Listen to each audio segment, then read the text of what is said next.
So how does Richard make a campaign work with dollar clicks, a 20% opt-in rate, 2% sales conversion, and how does he hit that 60% ROI with a minimum viable campaign? So there's a couple things that I just want to point out before I give you the simple answer here. So number one, first and foremost, is over here. I want to skip ahead for 1 second, and I want to reiterate something that we've talked about before, that I've shared with you before, and that's this. And this is really important, so please pay attention here, okay? Number one is that that you never design a campaign for cheap traffic.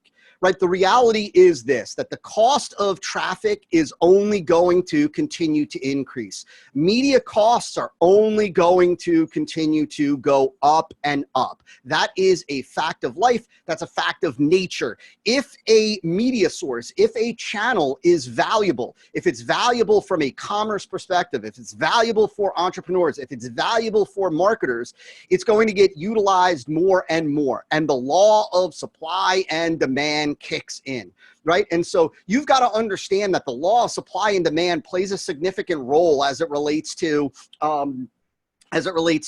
media, because there is a certain number of views that happen every day, right? There are a certain number of impressions that can happen on any given platform, whether it's a platform like Facebook and it's a monster amount of impressions, views, or it's YouTube or whatever it is, or it's Google. There's a certain amount of impressions, right? And the more in demand those impressions are, the more people want to display an ad every time a page is loaded, etc.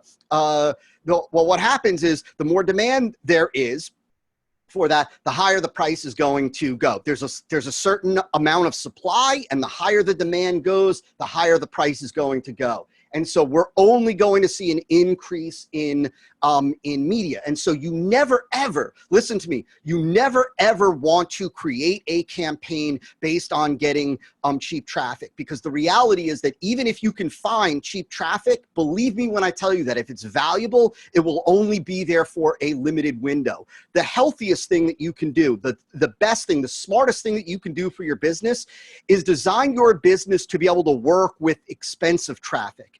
If you can design your business, your front end and your back end, your metrics, your average order value, and your lifetime value to work with expensive traffic, your business is no longer vulnerable, and you will be able to withstand increases in traffic costs when your competitors will not. And so we never want to go for cheap traffic. The reality is, and I want to plant a little seed for you. One of the things that you can think about, especially those of you that are operating, that have an established business, or that you're operating kind of, you're in a marketplace, like you've got an existing venture in a marketplace, is look at the average costs per click. Look at the average cost per click, right? Even if you run a test traffic campaign, look at the average cost per click. Look at what the average cost is to get a visitor to your website, to your marketing, to a landing page, to a VSL, whatever it may be.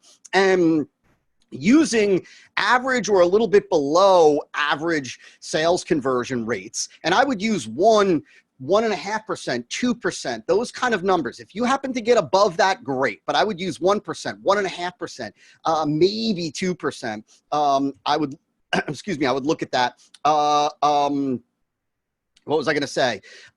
You'll get a rough idea of what it's going to cost you to acquire a customer. Right? You can estimate, you can get a lot closer to estimating what your cost per acquisition is going to be simply by looking at the average cost per click, right? And looking at rough averages for sales conversion rate. And it's going to tell you what your CPA is going to be. Once you've got your rough CPA, right? And this is just like a forecast. This is just an estimate. This is just a projection, right? It gives you an idea of what your average order value is going to need to be if you want to break even. right? It's going to tell you what your average order value needs to be if you want to break even. And so you'll be able to start to see, right? This is all mathematical. You'll be able to see how close are we? Like, what's the likelihood of being able to break even at these costs, right? At my current price points. Like, you'll start to get an idea of what it's going to take for you to get close to break even. The other thing that I'm going to say real quick before I give the answer, if I was Richard's partner here, is that many of you need to come to grips with the fact that there is a very good chance that you are not going to get to break even on the front end, especially those of you that are marketing a product with any kind of cost of goods sold. So if you're marketing and selling a physical product, whether it is a supplement or whether it's a piece of furniture or shoes or shirts or something like that, where there is actually cost of goods, the likelihood in many markets of getting to break even on the front end are getting slimmer and slimmer and slimmer and slimmer. That's just the nature of media costs today, right? Because, excuse me, because if you're selling a $40 product, and in many cases, folks that are selling a physical product, they're not charging 3 to 4 times costs, right? They're doubling their costs, right? And so they're operating at 2x in terms of costs, right? If they're selling a $40 product, they immediately have $20 of costs in that before they generate any money. So even though they're selling a $40 product, right? They already have $20 of costs in there. So really, they only have $20 to offset their marketing and acquisition costs. And you could start to play around with numbers based on conversion rates and cost per click and so on. So what's the answer for Richard? What should Richard do? So very simple for Richard, and I want to encourage many of you to do this. Because of media costs today, because of 2 factors, and let me do this here. Because of 2 factors, there are 2 factors. One is media costs going up and opt-in rates, lead gen rates going down. What I would encourage Richard to do is to get rid of his opt-in page. On a lower tier offer or a lower priced offer, I don't mean a tripwire, I don't mean an ultra low priced offer, right? I mean on a lower priced offer. If you're selling something for $39, even up to $49, I would say even, and below that, I would bypass the opt-in and I would go straight to the sales page. And the reason why is because today, because media costs are going up and opt-in rates are going down, you're jacking, by putting an opt-in page before the sales page, you are jacking up your the cost to get an eyeball in front of your sales page. In essence, right, if you are only getting a 20% opt-in rate, like Richard was saying over here, that opt-in page is causing your eyeball, the cost to get an eyeball on your offer to be 5x, right? Because you're losing 1 out of every 5, or really, I should say, you're only getting 1 out of every 5. And so I would get rid of the opt-in page. The other reason why I would do that for Richard is because if you are not if you are not using an indirect lead, if you're using a direct lead, if you're talking to somebody about, like, if you are, let's say, running an ad about, let's say, I don't know, how to reduce blood sugar or how to get, out of control blood sugar under control, and you've got a revolutionary new supplement, right? And that's what the ad says. And you are sending people to a sales page, right? That's going to do marketing and a bit of marketing and a bit of selling. You don't need the opt-in, right? If you're going to do a bunch of education, if you're using an indirect lead, if you have a higher price point, then I would use an opt-in. But if you're lower tier and you're much more direct, then I would bypass the opt-in. In this case,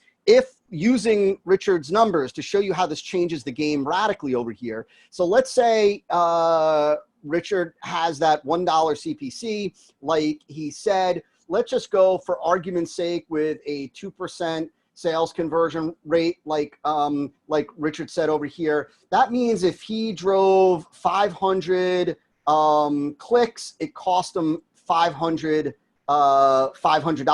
but he got 500 eyeballs to his offer, right? If he went with and rolled with the opt-in page, he would cut those 500 eyeballs down to 100 eyeballs, right? And so, and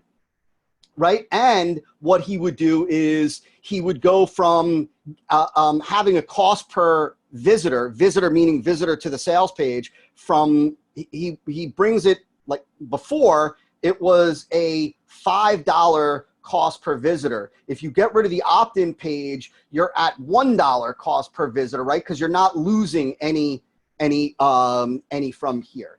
And so now 500 clicks, $500, excuse me, in ad spend. If he's got a 2% conversion rate, that's 10 sales out of 500 visitors. 10 sales at 500 visitors. Now, what that means right here, if he's got 10 sales out of 500 visitors, is that he's got a CPA, a cost per acquisition of what? Well, he spent 500, he got 10 sales. So he has a, he has a $50 cost per acquisition over here, a $50 cost per acquisition. His job with an MVF is to be at 60% of that. So 60% of $50 is $30. So his job is to get an average order value with a with his minimum viable funnel of $30, and he's there, right? Like, or he's got the ability to do that right here, right? And so he still has to play around with this, right? He's still going to have to have some kind of bundle offer right here, because if he's selling something for, now let me say this, that this is after cost of goods sold. This is after cost of goods sold. So he's still going to have to play around with the bundling there. But that's exactly how I would fix this this issue. And the reality is that Richard needs to recognize that there is a good chance that that he may not be able to get to break even.